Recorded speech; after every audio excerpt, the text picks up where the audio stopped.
Assalamualaikum warahmatullahi wabarakatuh. Tahukah kalian di mana waktu saatnya hari tersebut, yaitu hari menjelang kemunculannya Dajjal?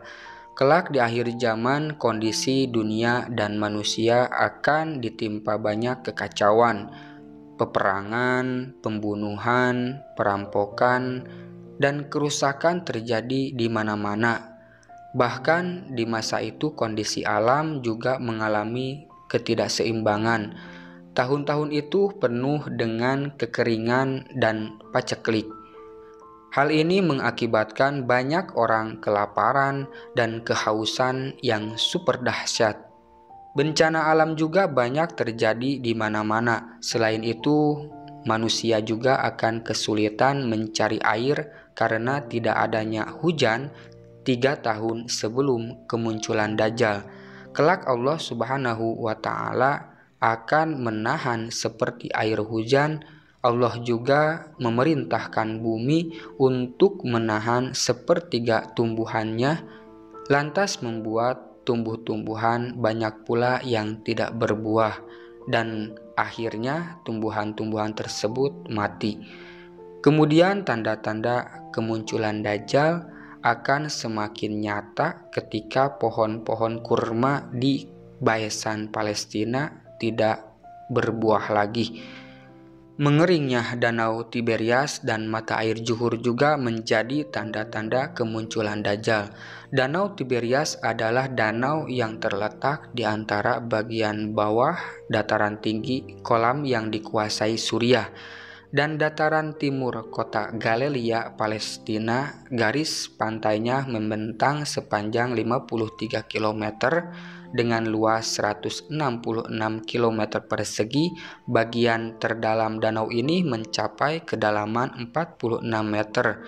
Danau ini secara geografis masuk wilayah Palestina dan Suriah, tetapi secara politis saat ini dikuasai oleh penjajah Zionis Israel sejak tahun 2004. Danau Tiberias telah mengalami penyusutan debit air hingga sampai sekitar 16 meteran. Ketika waktu kemunculan Dajjal yang telah ditetapkan Allah telah tiba, maka Dajjal pun akan terbebas dari tempat persembunyiannya di Pulau Gaib. Dajjal akan muncul di daerah Khurasan. Kemudian Dajjal akan mempunyai pengikut yang mana pengikutnya banyak dari orang-orang Yahudi. Khurasan merupakan kawasan negeri yang amat luas, meliputi beberapa negeri seperti Persia, Afghanistan, dan Turkistan. Dari Abu Bakar radhiyallahu anhu bahwa Rasulullah shallallahu alaihi wasallam bersabda, Dajjal akan muncul dari suatu negeri timur bernama Khurasan. Ia diikuti oleh kaum-kaumnya, wajah mereka seperti perisai yang ditempat.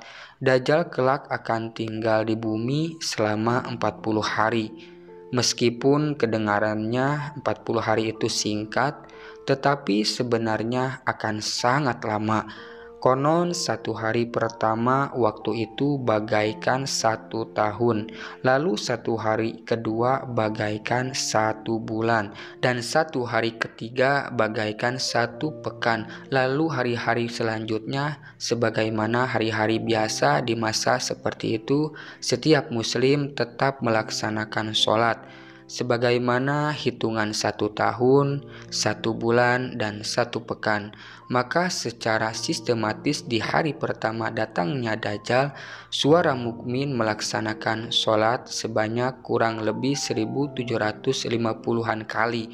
Selama waktu itu juga Dajjal akan berjalan di muka bumi dan menebarkan banyak fitnah-fitnah. Dajjal akan mendatangi suatu kaum dan mengajak mereka menjadi pengikutnya.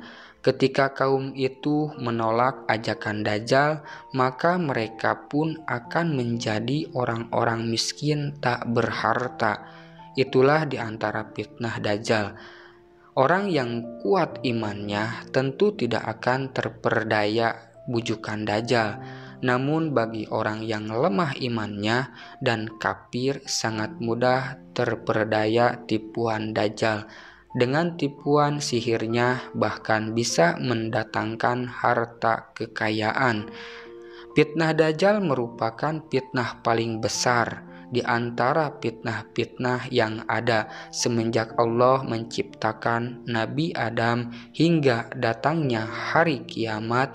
Hal ini disebabkan Allah memberikan hal-hal luar biasa padanya yang memukau dan membingungkan akal pikiran.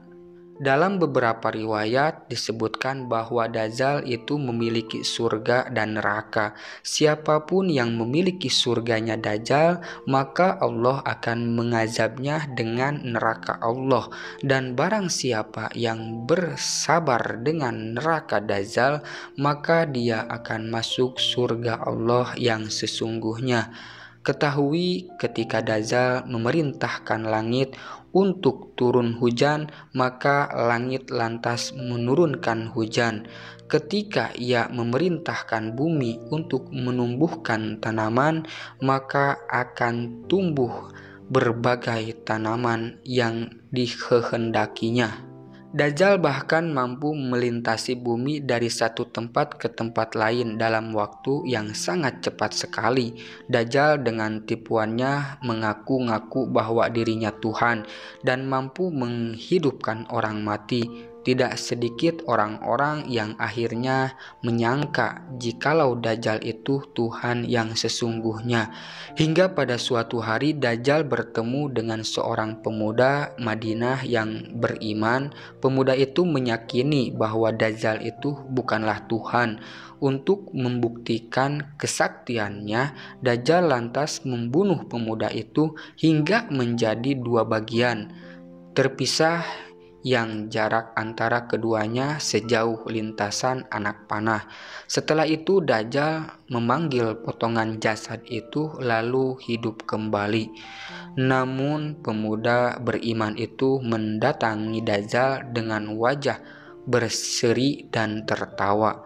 Ia malah semakin yakin kalau Dajjal itu benar-benar pendusta. Pemuda itu justru berkata kepada Dajjal, "Demi Allah, tidak ada orang yang lebih mengerti tentangku pada hari ini selain aku." Mendengar hal itu, Dajjal lantas hendak membunuh pemuda itu. Namun kuasa Allah belajar tidak bisa melakukannya lagi. Dalam sebuah riwayat Ibnu Majah dari Abi Umamah Al-Bahili menjelaskan bahwa di antara fitnah-fitnah Dajjal adalah mengaku-ngaku bisa membangkitkan orang mati dari dalam kubur. Dajjal berkata kepada orang-orang Arab bahwa ia bisa menghidupkan orang mati dari dalam kubur, asal mereka mau mengakui bahwa Dajjal adalah Tuhan. Namun perlu diketahui bahwa sosok yang dibangkitkan Dajjal itu sebenarnya adalah setan yang menyerupakan diri dengan rupa yang ada di dalam kubur itu. Jalmaan setan itu lantas berkata kepada keluarga yang masih hidup, "Wahai anakku, ikutilah dia, sesungguhnya dia Dajjal adalah Tuhanmu." Na'udzubillahi min dalik. Bagi orang-orang yang lemah iman tentu akan sangat murah mempercayai tipuan dan fitnah-fitnah Dajjal itu. Bagi orang-orang beriman kepada Allah tentu mereka menganggap bahwa kehadiran Dajjal adalah sebuah ujian, dan barang siapa yang mempertahankan keimanannya maka dialah golongan orang-orang yang selamat. Semoga kita semua dijauhkan dari keburukan dan fitnah-fitnah Dajjal. Amin ya Allah ya Rabbal Alamin. Wallahu a'lam bishawab. Sekian yang bisa saya sampaikan. Mohon maaf jika ada kekurangan atau salahnya, bisa kalian koreksi di kolom komentar. Saya akhiri dulu. Assalamualaikum warahmatullahi wabarakatuh.